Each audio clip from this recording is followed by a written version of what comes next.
Shalom, puji Tuhan. Kita akan masuk ke dalam renungan pada pagi hari ini. Mari sebelumnya kita satukan hati, kita berdoa. Tuhan Yesus, terima kasih untuk hari ini kami boleh mendengar firman-Mu. Tuhan urapi setiap daripada kami, pakai mulut bibir hamba-Mu untuk menyatakan isi hati-Mu, dan urapi setiap hati yang mendengar untuk bisa menjadi lahan yang subur, menerima berkat benih firman-Mu, supaya boleh menjadi bagian dari kehidupan kami yang mendengarnya. Terima kasih Tuhan, di dalam nama Yesus Kristus, Roh Kudus urapi setiap daripada kami. Kami mengucap syukur, haleluya, amin. Puji Tuhan, hari ini kita akan masuk ke dalam satu topik yang mungkin banyak dari kita tidak suka. Ya, kita akan bicara mengenai penderitaan sebagai orang Kristen. Saya akan mengambil satu perikop bagian kecil di 1 Petrus 3 ya, mulai ayat 13 ya.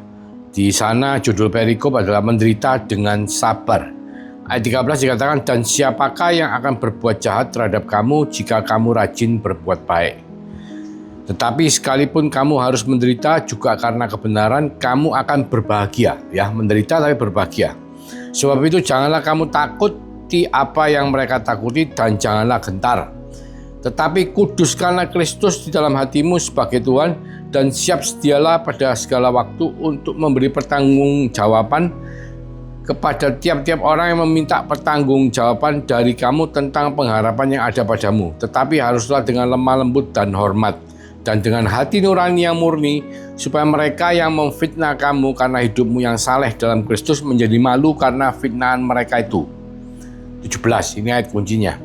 Sebab lebih baik menderita karena berbuat baik, jika hal itu dikehendaki Allah, daripada menderita karena berbuat jahat. Sebab juga Kristus telah mati sekali untuk segala dosa kita, Ia yang benar untuk orang-orang yang tidak benar, supaya Ia membawa kita kepada Allah. Ia yang telah dibunuh dalam keadaannya sebagai manusia, tetapi yang telah dibangkitkan menurut roh, dan di dalam roh itu juga Ia pergi memberitakan Injil kepada roh-roh yang di dalam penjara. Ini nanti saya akan jelaskan detail ya. Ayat 19 ya. Bukan seperti yang kita pikirkan memberitakan Injil kok kepada roh ya. Nah, ini nanti akan saya jelaskan detail. Tapi saya selesaikan dulu pembacaan ayat 20, yaitu kepada roh-roh mereka yang dahulu pada waktu Nuh tidak taat pada Allah. Tapi Allah tetap menanti dengan sabar waktu Nuh sedang mempersiapkan baterainya, di mana hanya sedikit, yaitu 8 orang yang diselamatkan oleh air bah itu. Juga kamu sekarang diselamatkan oleh kiasnya, yaitu baptisan, maksudnya bukan untuk membersihkan kenajatan jasmani, melainkan untuk memohonkan hati nurani yang baik kepada Allah oleh kebangkitan Yesus Kristus yang duduk di sebelah kanan Allah setelah Ia naik ke sorga, sesudah segala malaikat, kuasa dan kekuatan ditaklukkan kepadanya. Amin. Ya, di sini ada beberapa kesimpulan ya. Kesimpulan pertama, bahwa Tuhan tetap meminta kita teguh di dalam Dia ya. Kita bahkan mengkuduskan Kristus di dalam hati kita teguh, tetap berbuat baik terlepas dari apapun yang terjadi dalam kehidupan kita sebagai anak Tuhan. Kita tahu terutama pada zaman-zaman Kristen mula-mula ya, bahwa orang-orang Kristen itu betul-betul dianiaya. Jadi Tuhan minta melalui Petrus supaya meskipun dalam penderitaan kita tetap teguh, bahkan memberikan teladan yang baik. Dikatakan memberikan teladan yang baik ya, tetap menjawab dengan hormat, dan sebelum ayat 17 ya, ayat 16 ya, dikatakan dengan hati nurani yang murni, supaya mereka yang memfitnah kamu karena hidupmu yang saleh dalam Kristus menjadi malu karena fitnah mereka itu.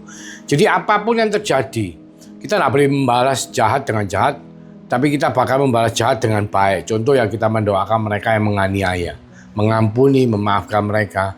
Bahkan kita dikatakan harus menggunakan hati nurani kita ya, dan itu penting. Karena apa? Karena pada akhirnya apa yang kita lakukan, penderitaan itu tidak akan sia-sia, itu akan membawa kemuliaan bagi Tuhan. Selama kita bisa menjadi saksi untuk Kristus, teladan ya, sebagai saksi Kristus, maka semua penderitaan yang kita alami itu akan membawa kepada kemuliaan ya.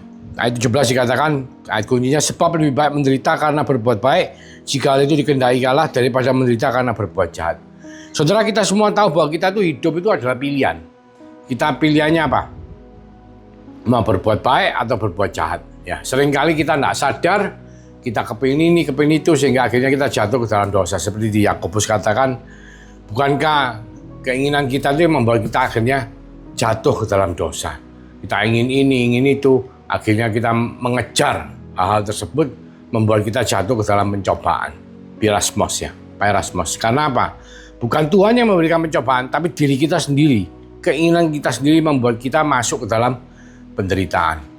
Nah, di sini Tuhan mengingatkan, janganlah kita menderita karena kejahatan itu, karena nafsu dunia, keinginan dunia. Tetapi kalau kita menderita karena memang seperti kehendak Allah, itu akan menjadi sangat baik untuk kehidupan kita selanjutnya. Kita akan melihat contoh tokoh Alkitab ya.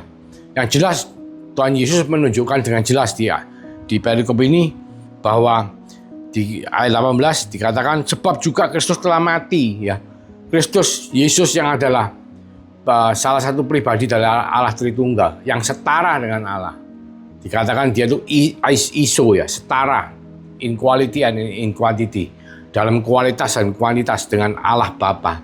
Tapi dia rela mengosongkan dirinya, kenosis, membuat dirinya menjadi sama seperti manusia ya, di bawah malaikat ya.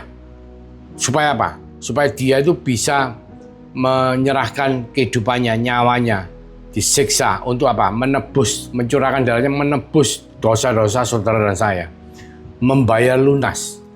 Sehingga apa? Sehingga dia mati untuk segala dosa kita, dan akhirnya apa? Dia yang dibunuh dalam keadaan sebagai manusia, tapi juga dibangkitkan menurut roh, dan juga naik ke sorga, duduk di sebelah kanan Bapa. Nah, ini menunjukkan apa? Penderitaan yang Tuhan Yesus alami ketika dia menderita untuk kehendak Allah. Teladannya adalah membawa kemuliaan bagi Allah, bagi kita semua. Ini penting, saudaraku. Contoh gini, di sini dikatakan di ayat 19, dan di dalam roh itu juga ia pergi memberitakan Injil kepada roh-roh yang di dalam penjara, yaitu kepada roh-roh mereka yang dahulu pada waktu Nuh tidak taat kepada Allah, ketika Allah tetap menanti dengan sabar waktu Nuh sedang mempersiapkan baterainya, di mana hanya sedikit, yaitu 8 orang yang diselamatkan oleh air bah itu. Ini karena kita kalau mendengar, loh, Yesus memberitakan Injil kepada roh di penjara. Ini kan kayaknya, oh kalau gitu orang mati masih bisa bertobat. Bukan itu, saudara. Kalau kita lihat bahasa aslinya memberitakan Injil di sini itu bahasa Yunani keruso. Keruso itu bukan memberitakan Injil, tapi proklaim, menyatakan kepada roh-roh yang di dalam penjara. Roh mana? Roh-roh yang dahulu pada waktu Nuh tidak taat kepada Allah. Ketika yang tidak taat pada waktu Nuh, zamannya Nuh itu, roh-roh itu tidak taat kepada Allah. Allah tetap menanti dengan sabar waktu Nuh mempersiapkan baterainya, di mana hanya sedikit, yaitu 8 orang yang selamat. Cuman keluarganya Nuh. Nah, saudara tahu Nuh itu bangun baterainya diperkirakan antara 40 sampai 100 tahun dia bangun bahtera itu dengan anak-anaknya. Dia anaknya lahir tahun 500 sebelum Masehi, dan dia bahteranya jadi tahun 600 sebelum Masehi. Jadi itu berarti apa? Berarti 600 ke 500 ya. Berarti apa? Berarti kurang lebih 100 tahun ya. Bisa sampai 100 tahun, Bang. Itu penuh dengan penderitaan. Dia dicemooh orang, dimaki-maki orang, dianggap orang gila. Tapi dia memberi kesempatan untuk mengajak orang-orang untuk ikut bersama. Karena apa? Karena Tuhan akan menghukum. Kenapa Tuhan menghukum semua mereka yang tidak nurut pada waktu itu? Ada sebabnya, saudaraku. Saudara masih ingat ketika Adam dan Hawa jatuh ke dalam dosa pertama, dan Tuhan mengutuk ular, dikatakan engkau akan merayap dengan perutmu, dan debu dan tanah akan menjadi makananmu, dan engkau akan maksudnya kepalamu akan diremukkan oleh keturunan perempuan ini, tapi engkau akan mematuk tumit daripada keturunan perempuan ini. Jadi maksudnya apa? Nanti keturunan daripada Hawa perempuan ini, yaitu yang kita kenal dalam nama Yesus Kristus, itu yang akan mengalahkan iblis, ular, meremukkan kepalanya. Nah, keturunan dari perempuan, ya. Perempuan itu siapa? Hawa, turunan Adam Hawa. Itu nanti akan mengalahkan si jahat. Itu Allah sudah menentukan di Kejadian 3. Tetapi ketika kita membaca terus ya sampai di Kejadian 6, kita coba lihat di Kejadian 6 ya. Kejadian 6 ayat 1 dikatakan, Ketika manusia itu mulai bertambah banyak jumlahnya di muka bumi, dan bagi mereka lahir anak-anak perempuan, maka anak-anak Allah melihat bahwa anak-anak perempuan manusia itu cantik-cantik, lalu mereka mengambil istri dari antara perempuan-perempuan itu, siapa saja yang mereka sukai, yang disukai mereka. Nah, ini kawin campur, saudara. Kita lihat apa? Anak-anak Allah, ya. Maka anak-anak Allah itu siapa? Itu malaikat. Melihat bahwa anak-anak perempuan manusia itu, anak-anak perempuan, anak keturunannya Adam dan Hawa, cantik-cantik, lalu mereka mengambil istri dari antara perempuan-perempuan itu. Jadi mereka itu kawin campur. Nah, kalau kawin campur ini makin banyak, dikatakan ya di ayat 4, pada waktu itu orang-orang raksasa ada di bumi, dan juga pada waktu sudahnya ketika anak-anak Allah menghampiri anak-anak perempuan manusia, dan perempuan-perempuan itu melahirkan anak bagi mereka. Inilah orang-orang yang gagah perkasa di zaman purbakala, orang-orang yang kenamaan. Jadi ini terjadi kawin campur. Nah, kalau kawin campur ini berkelanjutan sehingga terus berkelanjutan, akhirnya tidak ada perkawinan yang murni, tidak ada keturunan yang murni dari Adam. Semua akan terjadi kawin campur dengan malaikat. Padahal Tuhan mengatakan bahwa nanti yang akan mengalahkan iblis, meremukkan kepalanya iblis ini adalah keturunan dari perempuan. Tapi kalau nantinya dibiarkan semua itu terjadi, semua akan terjadi kawin campur, maka yang akan terjadi apa? Tidak ada lagi keturunannya perempuan itu, sehingga tidak ada lagi yang bisa mengalahkan si iblis. Berarti apa? Berarti manusia itu tidak bisa ditebus dosanya. Karena apa? Karena tidak akan bisa ada keturunan perempuan. Keturunan perempuan semua sudah tercemar. Tetapi karena penderitaan Nuh dan keluarganya, Nuh yang pada umur 500 tahun dia itu betul-betul membangun bahtera, mempersiapkan bahteranya dengan anak-anaknya, ya. Setelah itu sampai bahtera itu selesai, kurang lebih 100 tahun dari kelahiran anak-anaknya itu, bahtera itu selesai. Nah, itu menghasilkan kemuliaan. Karena apa? Karena dia melakukan itu sehingga mereka yang tidak menurut kepada Allah pada waktu itu, semua roh-rohnya ini masuk di penjara itu. Nah, di mana pada waktu itu yang selamat cuma 8 orang. Itu keturunan murni daripada Hawa, daripada Adam dan Hawa. Keturunan perempuan itu. Berarti apa? Berarti nubuatan yang Allah katakan itu bisa terjadi karena penderitaan Nuh yang mau rela mendengarkan suara Allah, menuruti kehendak Allah, dan membangun bahtera. Sehingga akhirnya 8 orang yang selamat. Dari 8 orang itu keluarlah 3 anak Nuh, ya, keluarlah keturunan dari ras manusia. Sehingga apa? Sehingga Yesus Kristus sebagai keturunan dari perempuan itu akhirnya berhasil meremukkan kepala daripada si iblis, si ular, ya. Dan setelah dia berhasil, bagaimana dengan dia menyerahkan nyawanya, dengan Tuhan menjadi teladan, ya. Menjadi teladan, dia mau menderita, menyerahkan nyawanya, disiksa di atas kayu salib sampai mati di atas kayu salib, dan dia masuk ke penjaranya roh-roh yang mati itu, dan dia mengatakan, bukan memberitakan Injil, tapi keruso atau proklaim. Proklaim itu menyatakan bahwa ini loh, aku telah menang. Rencanamu gagal. Karena rencana si jahat itu membuat semua keturunan manusia itu menjadi campuran, menjadi tidak murni. Sehingga apa? Sehingga kutukan Allah tidak bisa terjadi. Iblis tak bisa dikalahkan. Tetapi karena penderitaan Nuh yang menuruti kehendak Allah, dan juga karena teladan daripada Yesus Kristus yang mau menderita untuk menebus dosa umat manusia, yang mengasihi saudara dan saya sedemikian rupa, maka semua mendatangkan kemuliaan bagi Allah. Mungkin saudara hari ini juga mengalami penderitaan sebagai anak Tuhan. Mungkin saudara mengalami aniaya di keluarga saudara, mungkin saudara dikucilkan, dianggap sok rohani, atau mungkin dalam pekerjaan, atau mungkin dalam kehidupan, karena saudara berusaha menjalankan kehidupan secara benar sesuai firman Tuhan. Mungkin saudara tidak mau korupsi, mungkin saudara tidak mau istilahnya apa, kerja yang abu-abu. Saudara mau kerja yang benar sesuai dengan firman Tuhan, karena saudara ingin menjadi teladan Tuhan. Tetapi bisnis di luar sana jahat, ya. Kita tahu kalau bisnis di Indonesia, apalagi bisnis makanan itu mungkin banyak, ya, orang pakai, mohon maaf, dukun, jimat, dan lain sebagainya, ya. Sehingga itu kan sesuatu yang di luar Tuhan. Tapi saudara tetap bersikukuh bahwa saudara mau melakukan kebenaran seperti yang Tuhan mau dan tidak membalas kejahatan dengan kejahatan, tapi membalas dengan kebaikan. Bahkan saudara mendoakan mereka. Percaya saudara, ketika saudara menjalani penderitaan itu sesuai dengan kehendak Allah, maka saudara akan memuliakan nama Tuhan pada akhirnya. Seperti Nuh, akhirnya karena usahanya Nuh, maka keturunan daripada perempuan itu masih bisa ada.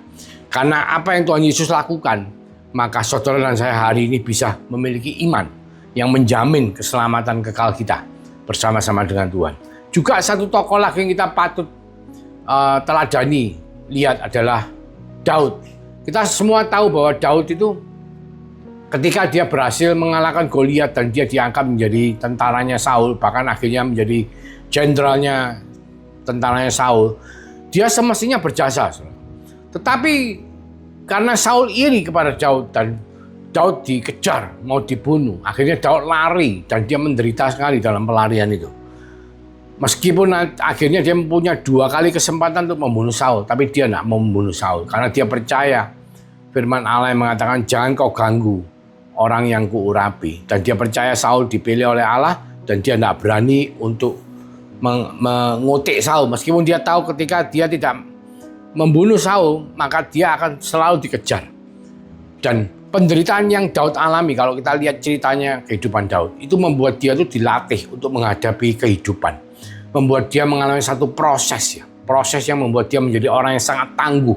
Dikatakan bahwa dia itu dipakai sebagai tentara sewaan untuk sama bangsa Amalek untuk melawan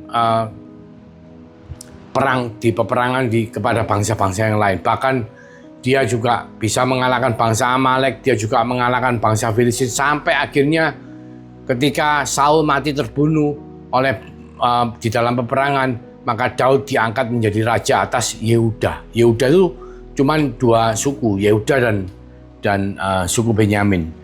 Tetapi berapa tahun kemudian dia akhirnya diakui oleh seluruh 12 suku Israel, maka dia menjadi raja atas bangsa Israel. Dan penderitaan yang Daud alami, saudaraku, itu membuat dia terlatih menjadi seorang raja yang sangat-sangat tangguh sekali. Dan semua penderitaan yang dialami itu oleh karena kehendak Allah. Karena memang Allah sudah mengurapi dia, Allah ingin menjadikan dia sebagai raja Israel, tapi dia tidak mau gerusa-gerusu, dia tetap setia dan taat kepada apa yang menjadi perintah Tuhan, sehingga dikatakan dia adalah orang yang melakukan kehendak Tuhan pada zamannya. Dan akhirnya melalui Daud, maka keturunan Daud yaitu Tuhan Yesus Kristus yang lahir untuk bisa menjadi juru selamat, menebus dosa kita semua, sehingga saudara dan saya hari ini boleh memiliki jaminan keselamatan dengan iman kita di dalam Yesus Kristus. Itu adalah sesuatu yang patut untuk kita teladani. Supaya apa? Supaya dalam kehidupan kita yang sekarang ini, saudaraku, kita semua tahu bahwa hari-hari sudah dekat ya. Kita baru ada perayaan Rosh Hashanah, dan semua tanda-tanda sudah menunjukkan Bait Allah ketiga akan segera mulai dibangun, dan semua tanda-tanda yang mengikuti untuk hari Tuhan itu sedang berjalan. Sehingga saudara dan saya mengerti hari-hari ini akan dipenuhi oleh banyak sekali penderitaan-penderitaan yang mungkin kita belum terpikirkan. Tapi Alkitab sudah mencatat dan memberitahu kepada saudara dan saya. Bahkan Rasul Petrus mengingatkan saudara dan saya supaya apa? Supaya kita tetap sabar di dalam penderitaan kita selama penderitaan ini adalah karena mengikuti kehendak Tuhan. Karena apa? Karena nanti pada akhirnya akan ada kemuliaan dengan apa yang kita lakukan. Sama seperti proses menabur. Saudara kalau tahu orang menabur, petani itu kan dengan susah payah ya, dengan dikatakan menabur dengan bercucuran air mata ya. Dia gali mempersiapkan lahan, terus menabur, menyiram, memupuk sampai proses bertumbuh sampai bisa panen itu makan waktu dan itu penuh dengan penderitaan. Kalau saudara mungkin yang petani saudara mengerti, yang bukan petani mungkin saudara cuma bisa membayangkan. Tapi itu satu perjuangan yang tidak mudah. Karena memang apa? Karena memang ketika manusia jatuh dalam dosa, maka Tuhan telah mengutuk tanah. Kita akan bersusah payah untuk mengusahakan. Sehingga kehidupan kita tidak akan terlepas dari penderitaan. Tapi puji Tuhan, kasih karunia pada Tuhan Yesus Kristus membuat saudara dan saya tetap kuat, mengalami sukacita dan damai sejahtera dalam Tuhan. Bersama-sama dengan kuasa Roh Kudus yang dimeteraikan dalam kehidupan saudara dan saya. Kita menjalani semua ini, melewati semua penderitaan, selama penderitaan itu sesuai dengan kehendak Tuhan, maka kehidupan kita akan bisa memuliakan nama Tuhan. Ya, saya ulang di 1 Petrus 3:17. Sebab lebih baik menderita karena berbuat baik, jika hal itu dikehendaki Allah, daripada menderita karena berbuat jahat. Mari kita berdoa. Terima kasih Tuhan mengingatkan setiap dari kita pada waktu-waktu sekarang ini supaya kita tetap teguh di dalam Engkau meskipun mengikut Engkau tidak sedemikian mudahnya seperti mengikut dunia, tetapi kami percaya bahwa ketika Kau izinkan untuk menderita sesuai dengan kehendak-Mu dalam melakukan perbuatan baik, dalam bersikukuh dengan kebenaran daripada Tuhan Yesus Kristus, itu akan mendatangkan kemuliaan bagi Allah Bapa dan mendatangkan kebaikan bagi kehidupan setiap daripada kita yang menjalaninya. Beri kami kekuatan ya Roh Kudus, beri kami perlindungan-Mu, supaya berkat daripada Allah Bapa melalui kasih karunia pada Tuhan Yesus Kristus yang telah dimeteraikan oleh Roh Kudus yang menyertai, melindungi, memberkati, menuntun setiap daripada kita, mulai dari sekarang sampai Engkau datang kedua kalinya Tuhan, bahkan sampai Maranatha. Kami semua yang percaya di dalam nama Yesus sama-sama mengatakan haleluya, amin. Tuhan Yesus memberkati.